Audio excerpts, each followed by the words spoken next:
Certainly, here is a full Islamic motivational speech titled, "My brothers and sisters, before we even begin asking Allah for something we want, we must pause and reflect deeply on who Allah is.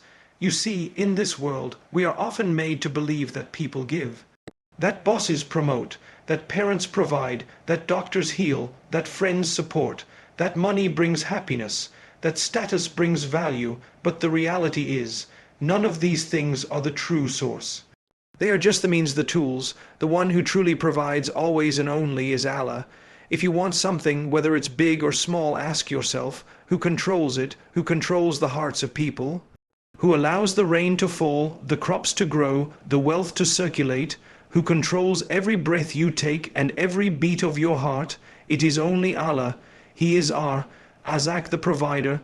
He is Al-Wahhab, the giver of gifts. He is Al-Malik, the owner of all kingdoms. He is Al-Qadir, the all-powerful. He is Al-Alim, the all-knowing, who knows what you want before you even form the words, and if he gives, no one can take it away. And if he withholds, no one can force it open. That's why when you want something, your first step isn't to hustle, to stress, or to chase after people. Your first step is to turn to Allah with full conviction. People may help you once or twice, but they get tired. People may give you, but they expect something in return. People may love you, but only for as long as it suits them, but Allah never tires. He gives and gives and gives. Even when you disobey Him, He still gives. Even when you forget Him, He still protects you. Even when you don't thank Him, He still feeds you. Even when you sin against Him, He still gives you chance after chance, because He is not like people. He is Al-Ghani, the rich. He doesn't need anything from you, yet He keeps giving. When you internalize this, that everything good you ever had came from Him, and everything you'll ever need is with Him, it changes how you make dua. You don't just say words, you speak to the King of Kings with a heart that is broken, humbled, desperate, but full of hope. You're not begging someone who might say no, you are asking the one who loves to say yes. And even if you don't see the answer immediately, you'll know. The one who owns the treasure of the heavens and the earth has already heard me. So when your heart wants something, anything, let your first step be to recognize it is only Allah who gives. Not the world, not the people, not your plans, only Him. My beloved brothers and sisters, before you ask Allah for something you want, ask yourself an important question. Have I built a relationship with Him? Imagine someone comes to you out of nowhere. They've never spoken to you before. They've never greeted you. They've never shown interest in your life. But suddenly they ask you for something big, maybe your time, your help, your money. How would you feel? You might still help, but there would be hesitation. There would be that thought in your mind, where were you all this time, and now you just want something from me? Now, of course, Allah is not like us. He is more generous, more merciful, more forgiving than we can ever comprehend. He gives even to those who deny Him. He feeds those who disobey Him. He protects those who forget Him. But even then, don't you want to approach Allah with love, not just with need? Don't you want to speak to Him because He is your Rab, not just your backup plan? Don't you want to build something meaningful with your Creator, not just reach out in moments of panic? Many people only turn to Allah when their plans fail. But the believer turns to Allah before making the plan, before chasing after people, before putting all their trust in the dunya.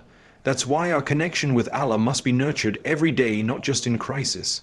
Because when your heart is already attached to Allah, when your dua comes from a place of faith, not just desperation, that dua becomes more beautiful, more sincere, more beloved to Allah. And how do you build that connection? It begins with the most basic, most powerful act, salah, not just praying out of obligation, but praying with awareness, knowing you are standing before the King of Kings. 5 times a day, Allah invites you to speak with Him, and if you answer that invitation with presence and sincerity, you'll feel the bond begin to grow. Then comes Hikr, remembering Allah with your heart, your tongue, your actions.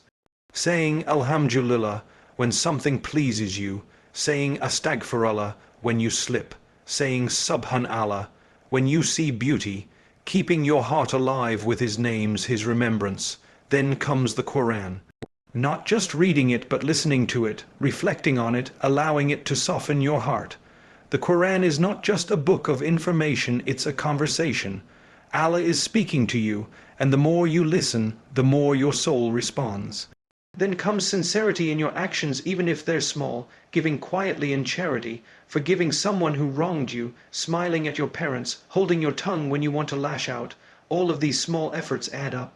They draw you closer to Allah, and once that connection is there, something changes. Your dua isn't just a plea, it becomes a conversation.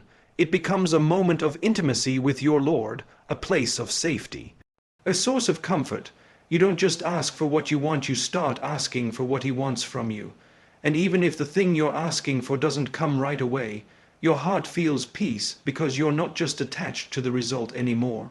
You're attached to the one you asked, and that is the beauty of building the connection before the request.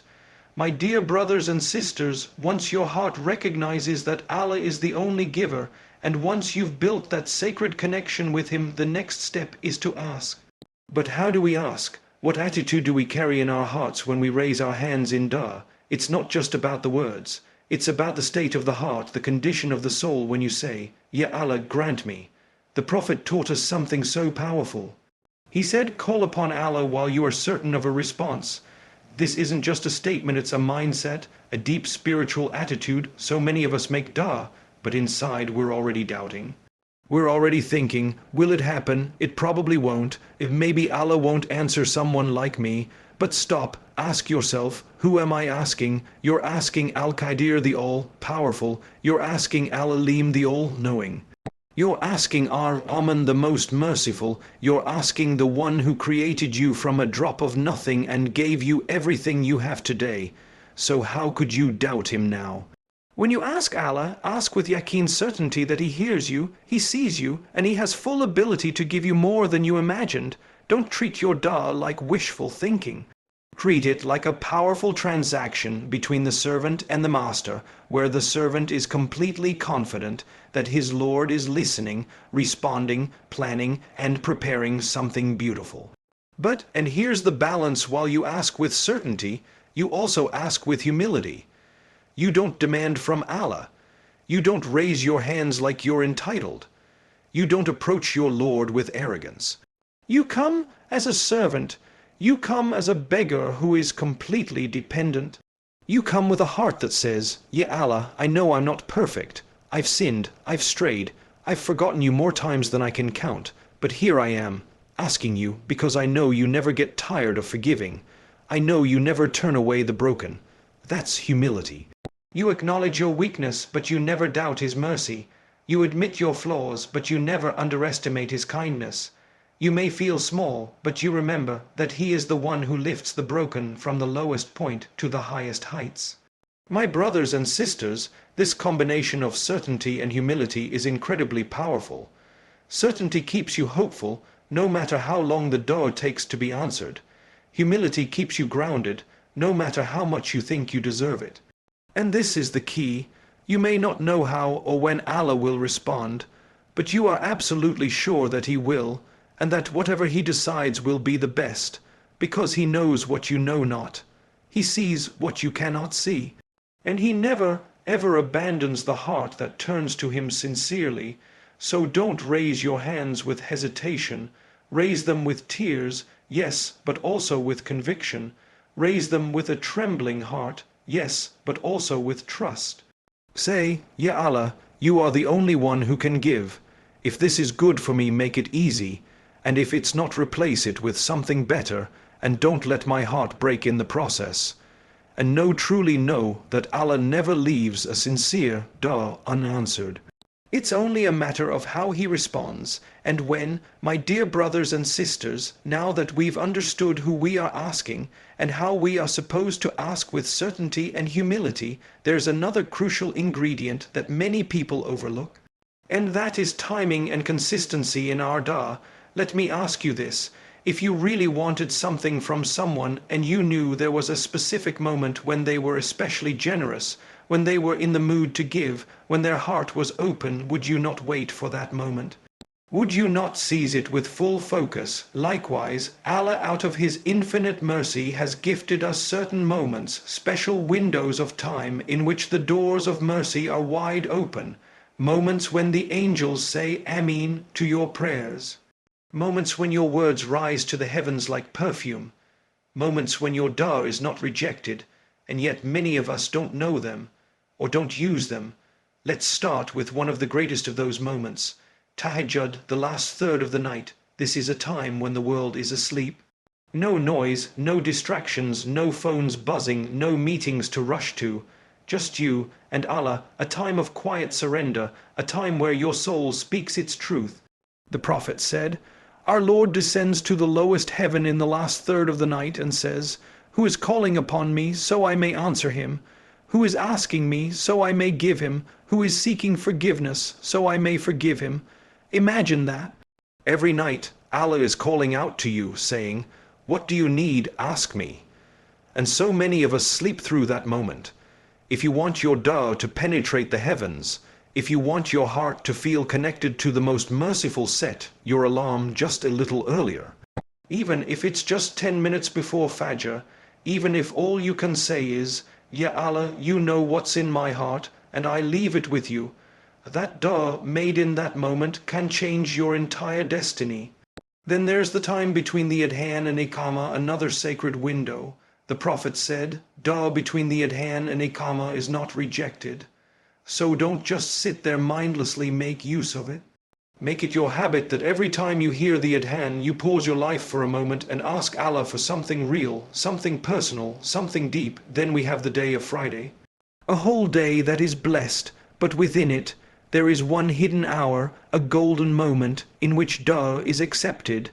Some scholars say it's the last part of the day, before Maghrib. Others say it's during the Khutbah. But Allah left it hidden like Laylatul Qadr, so that you seek it consistently, with eagerness. Then there's sujood, the closest point you can ever be to Allah in this life. The Prophet said, "The closest that a servant is to his Lord is while he is in prostration, so increase in dua." Don't just recite the tasbih mechanically. Stay there, pause, pour your heart out, say whatever is on your mind. Your sujood is not just a physical movement, it is a conversation between your soul and the one who created it. And let's not forget the moments of rainfall, when you are fasting, especially at the moment of breaking your fast. When you are wronged and you raise your hands in pain, the Prophet said that the dua of the oppressed has no barrier with Allah.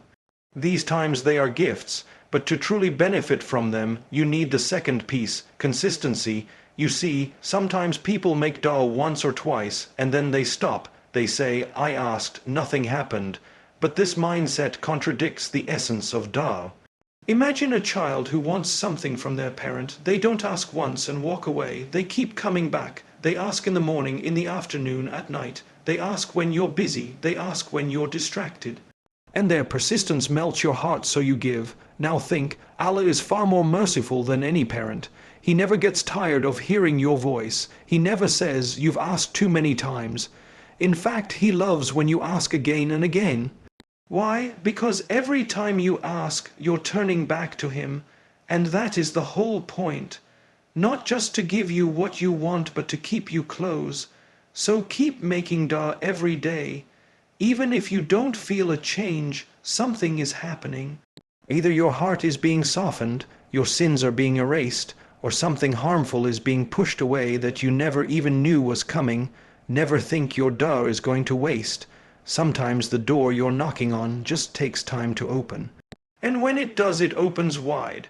My beloved brothers and sisters, one of the most misunderstood aspects of dua, one that causes people to lose hope or become spiritually frustrated, is this. We think that acceptance only looks one way. We think that if we don't get exactly what we asked for, exactly when we asked for it, then maybe our dua wasn't accepted. Maybe Allah didn't hear us. Maybe we didn't say the right words. Maybe we're not worthy. But this is not how dua works. Allah accepts every sincere dua, but not always in the way you expect. And if you understand this, your heart will be at peace, even if what you wanted never shows up. You see, when you raise your hands and ask Allah for something that's close to your heart, there are 3 possible outcomes, and each one is a form of acceptance. 1. Allah gives you exactly what you asked for when you asked for it. This is what most people hope for. You ask for ease and the hardship ends. You ask for a job and the call comes in. You ask for healing and the sickness disappears. And when this happens, it's a beautiful, direct gift from Allah. But here's the key, this isn't the only way your dua is answered. In fact, it's not even the most common way, too. Allah delays the response to give you something better, at a better time. Sometimes what you ask for is good, but not yet. You may not be ready, the situation may not be ready, or the timing may be wrong. You may want to get married now, but Allah knows your spouse is still being shaped by life, or maybe you are. You may want success in a business now, but Allah sees dangers ahead that you can't. You may want a child, a promotion, or a certain change in life, but Allah is protecting you by making you wait, and so He delays it not to punish you, but to perfect the moment, because when Allah gives, He gives with precision. He gives when the blessing will bring you closer to Him, not further away, when the gift won't destroy you, but uplift you. Delays in dua are not signs of rejection, they are signs of Allah's deep, loving wisdom. 3. Allah gives you something else better than what you asked for, though you don't realize it at the time. This is the hardest one to understand, but it's also the most powerful. Sometimes you ask for something that, in your eyes, looks good. But in Allah's perfect knowledge, it would bring harm to your heart, your faith, your future, or your hereafter. You may ask for a person thinking they'll bring you peace, but Allah knows they'd break you. You may ask for wealth, but He knows it would make you arrogant or greedy.